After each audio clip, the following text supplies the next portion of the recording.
मलिक साहब, आप लोगों को टेक्नोलॉजी का नहीं पता तो पूछ लिया करें किसी से। इंटरनेट से ताल्लुक ही कोई नहीं है इसका, और वो स्लिप जनरेट होगी एंड टू एंड इनक्रिप्टेड। इतनी टेक्नोलॉजी उन्होंने आपको समझा दी है, एग्री कर जाए, कुछ नहीं होगा। अच्छा देखिए, ये मुझे बड़ा ही इस बात पे मैंने कल भी किसी जगह कहा है, और मैं आई एम लिटरली थोड़ा सा मैं इस पे I am taken aback by this. नहीं, उसकी मोडस ऑपरेंडाई क्या होगी, ये झगड़ा नहीं है। अच्छा, आप मशीन रख दें, इलेक्ट्रॉनिक वोटिंग मशीन रख दें, आप मैनुअल रख लें, आप लोगों से कराएं, किस तरह से भी करें। सवाल बदनीति का जो मैं आपसे कह रहा हूँ। अच्छा, एक तो गुफ्तार का झगड़ा तो था ही था, दूसरा बदनीति का सवाल क्या। यानी आज we are talking in, let's say अभी हम जून में बैठे हैं और ये उस प्रोसेस की बात कर रहे हैं कि टोटल ओवरहॉल करना चाह रहे हैं। जो इनकी 41 के करीब कल तरमीम का जिक्र है, मैंने वो उनकी पूरी प्रेस टॉक सुनी। टोटल 49 है, कहते हैं 41 तो एग्री हुई थी। वो ऐसी बात कर रहे थे। अब ये करना क्या चाह रहे हैं कि एक ऐसे इलेक्शंस का जो कि पहले टेस्टेड नहीं है, उसको इन्होंने एक्सपेरिमेंट नहीं किया, उसकी बुनियाद पर इनके पास कोई तजर्बा नहीं है। जिस पोलिंग स्टाफ पे कह रहे हैं कि टीचर इनके भर्ती किए हुए हैं, फॉर एग्जांपल इंडिया में इलेक्शंस होते हैं तो उनकी पूरी एजुकेशन डिपार्टमेंट इलेक्शन कमीशन के रोल पे आ जाती है। इसी तरीके से पाकिस्तान के अगर कोई इलेक्शन रिफॉर्म्स की रिक्वायरमेंट है तो उसमें पहली बुनियादी रिक्वायरमेंट हुकूमत का, या जो मुतलका उस वक़्त केयर टेकर की भी हुकूमत है, उसको बिल्कुल उसके उस सिस्टम के अंदर से उसकी एक्सक्लूजन का सवाल है। उसके अगर आप ये तय नहीं कर पाते कि इलेक्शन कमीशन के वो इख्तियारात जो कि एक नॉर्मली हुकूमत के इख्तियारात होते हैं वो मुकम्मल तौर पर उसके पास हों, वो आपके रिफॉर्म के एजेंडे पे उसका कहीं जिक्र ही नहीं है, एम्पावरमेंट ऑफ इलेक्शन कमीशन का। अच्छा, आप टेक्निकल बातों की तरफ जा रहे हैं कि हम ईवीएम रख देंगे, तो यहाँ पर अब किस लिए उसकी मुमासलत तलाश की जाती है कि जब आरटीएस का सिस्टम दिया गया पिछली गवर्नमेंट के अंदर, जब ये बात आई तो उस वक्त कुछ एक स्केप्टिकल वॉइसेस थी जो ये कह रही थी कि प्रॉबेबली शायद ये चोक हो जाएगा जब इतनी बड़ी एक्टिविटी इसके ऊपर आ रही होगी, तो ये इसकी जो रेसिपिएंट साइड होगी वो इसको इतने बड़े बोझ को उठा नहीं पाएगी। ठीक है, कोई मोबाइल से होते हैं ना, किसी पे बात होती है, बट बेसिकली बदनीति का एलिमेंट ये बदनीति का एलिमेंट इसलिए है कि ना तो ये रिफॉर्म्स अगर ये दुरुस्त तरीके से आनी होती तो पहले क्या होता कि अगर आप बेशक इलेक्शन कमीशन के पास या वो कमेटी इंतखाबात के कानून के अंदर तरमीम लाने के लिए बेशक कौमी असम्बली की सतह पर या आपकी जितनी भी असम्बलियाँ हैं उनके साथ आप पॉलिटिकल पार्टीज़ की एक ओरिएंटेशन पहले एक नीति के साथ एक ओरिएंटेशन रखते कि दिस इज जो इसके मोडस ऑपरेंडाई होगा। वो मसला ये है ना, आप लोग वो बात अब हो नहीं सकती, इतनी तलखी है आपस में। मैं आपसे कह ये रहा हूँ ना कि क्योंकि ये जो चाह रहे हैं, ये चाह ये रहे हैं कि जैसे ये आरटीएस की बुनियाद पर पहला इनका सिलसिला चला, अब ईवीएम के चक्कर में फिर कोई नई धांधली का निज़ाम डाल दें और उसके बाद देखें। इसलिए हम कह रहे हैं कि अदम एतमाद है।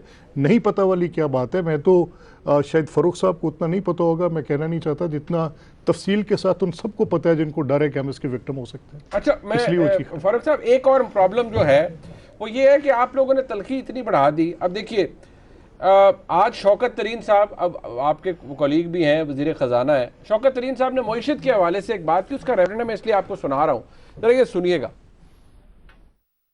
चार्टर ऑफ इकॉनमी मैंने स्पिन किया था अपने वक्तों की, तो मेरे ताल्लुकात जो हैं वो काफ़ी लोगों से ठीक है, क्योंकि मैंने एनएफसी भी कराया था और उस वक्त भी कंसेंसस एनएफसी था। तो ये ज़रूरी है कि हमने यहाँ पॉलिटिकल स्टेबिलिटी लानी है। तो मेरा तो ये जस्तजू होगी कि हम इसमें ये जो टेम्परेचर है इसको नीचे लेके जाएं। मैं इन लोगों के साथ बैठूंगा, whether it is PML, people's party, बाकी जो क्रिटिकल पार्टीज हैं, कि हम चंद जो हमारी क्रिटिकल इकोनॉमिक इशूज हैं उस पर कंसेंसस क्रिएट करें, और उसमें उनको भी कोई हर्ज नहीं होना चाहिए, बिकॉज वो भी यही कहते रहते हैं। चार्टर ऑफ इकॉनमी की बात कर दी शौकत तरीन साहब ने, वो वज़ीर ख़जाना है इस हुकूमत के। जून 2019, 2 साल पहले शहबाज शरीफ साहब ने क्या बात की थी, जरा सुनिए। 71 साल बाद जनाब स्पीकर हम अपने होश के नाखून लें और कलेक्टिवली और इस ऐवान में आयल के दोनों तरफ हमारे जो ऑनरेबल मेंबर्स हैं, हम मिलकर प्लान करें, जहां पर हमने चार्टर ऑफ डेमोक्रेसी साइन किया था। वी आर प्रिपेयर्ड के पीटीआई के साथ चार्टर ऑफ इकॉनमी हम करें ताकि मुल्क आगे चले। फारूक साहब, जब ये बात हुई थी तो आपने कहा ये एनआरओ मांग रहे हैं और ये सब दिखावा है, ऐसा कुछ नहीं होगा। अब आपके कोलीग्स ये कह रहे हैं कि ये करना पड़ेगा, नहीं तो मईशत नहीं चलेगी। वज़ीर ख़जाना के बयानात सामने हैं कि भाई हमारा कोई हाल नहीं होगा अगले 4 सालों तक अगर यही हालात रहे, ग्रोथ के बड़े मेजर इशूज़ हैं। मुझे बताएं, ऐसे हालात में आप कहते नहीं इलेक्टोरल रिफॉर्म्स कर लें, यहाँ तो आप लोग चार्टर ऑफ इकॉनमी नहीं कर सके, जो कि ज़्यादा अहम ज़रूरत है इस मुल्क की। देखें, बात यह है कि जब हम इलेक्टोरल निज़ाम की बात करते हैं तो ये एक सादा सी बात नहीं है। ये वही इलेक्टोरल निज़ाम है, इंतखाबी निज़ाम है, जिसके ज़रिए पॉलिटिकल पार्टीज़ मुंतखब होकर कौमी असम्बली और सूबाई असम्बलियों में आते हैं और उसी निज़ाम के ज़रिए इंतखाबात होते हैं और इंतखाबात होकर जो लोग मुंतखब होते हैं, जिनको हुकूमत बनती है, वो फ़ैसला साजी करते हैं। तो लिहाजा इसको हम ये बात नहीं कह सकते कि ये कोई आम सी चीज़ है। ये पाकिस्तान की सबसे अहम और इम्पॉर्टेंट चीज़ है जिसके ज़रिए से ये सारा प्रोसेस गुजरता है। क्विकली मलिक साहब की बात का जवाब दे दूं। इन्होंने आरटीएस की बात की। देखें, आरटीएस था वेब बेस्ड सोल्यूशन था, उसके अंदर इंटरनेट इन्वॉल्व था, सर्वर्स इन्वॉल्व थे। ये मैं पहले बात बता चुका हूं कि ये एक स्टैंड लोन एक मशीन है जिसको आप ऑन करेंगे, बैटरी से भी ऑन कर सकते हैं, बिजली से भी ऑन कर सकते हैं, ये फंक्शनल करना शुरू कर देगी। ठीक है। इसके अलावा जो बात आप हो रही थी, आपकी जानिब से हुई बात चार्टर ऑफ मैशियत के हवाले से, मैं 2 सूरतें आपके सामने रख देता हूँ। आप अक्सर सवाल होता है कि हुकूमत ने टेम्परेचर कम करना है। मुझे आप ये बताएं कि जो चार्टर ऑफ डेमोक्रेसी के अंदर इन्होंने लिखा था कि ओपन एंड ट्रेसेबल बैलेट होगा, और 15वीं तरमीम के 2015 में 21वीं तरमीम के मौका पर नवाज शरीफ ने भी कहा कि ओपन एंड ट्रेसेबल बैलेट करना है। फिर आज से साल पहले एहसन इकबाल ने कहा। तो जब हमने बात की सेनेट इंतखाबात में, तो ये पीछे भाग गए, छुपना शुरू हो गए।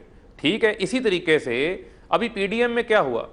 पीडीएम में हमने लड़ाई करवाई है, ये तो आपस में लड़ पड़े। अच्छा। इनका आपस में एक दूसरे के ऊपर अदम इत्तेमाद इतना है, एक दूसरे पे इत्तेमाद नहीं है, तो फिर ये हमें क्यों मोर्ज़े इल्ज़ाम ठहराते हैं? क्योंकि इनका मसला ये है कि वो कहते हैं ना, हाथी के दांत खाने के और हैं, दिखाने के और हैं। ठीक है। तो आपको लगता है ये चार्टर ऑफ जो है वो, आपको लगता है चार्टर ऑफ इकॉनमी में मुंह से मीठे बने हुए? देखें, बात क्या है। ठीक नहीं सर, बात यह है कि चार्टर ऑफ इकॉनमी कहाँ होगी? पार्लिमान के अंदर होगी। और हम इनको बार बार दावत दे चुके हैं कि पार्लिमान में आए, पार्लिमान को ताकत दें। यही बातें ये हमें कहते थे पार्लियामेंट साहब। वो आप कहते हैं आप इन्हें चोर की रट लगाई रखते हैं ना, वो कहते हैं आपसे कैसे बात हो? सर बुनियादी सर गुजारिश सुन लेना। देखें, जहां तक तो केसेस का मामला है, एहतसाब के अमल का मामला है, इनसे पूछ लें क्या ये चाहते हैं, आज टीवी पे बता दें, क्या ये चाहते हैं कि एहतसाब के अमल को बंद कर दिया जाए? तो फिर बात मुझे पूछ लेने दें। या ये चाहते हैं कि एहतसाब का अमल चलता रहे, उसके अलावा भी बात हो सकती है। ठीक है।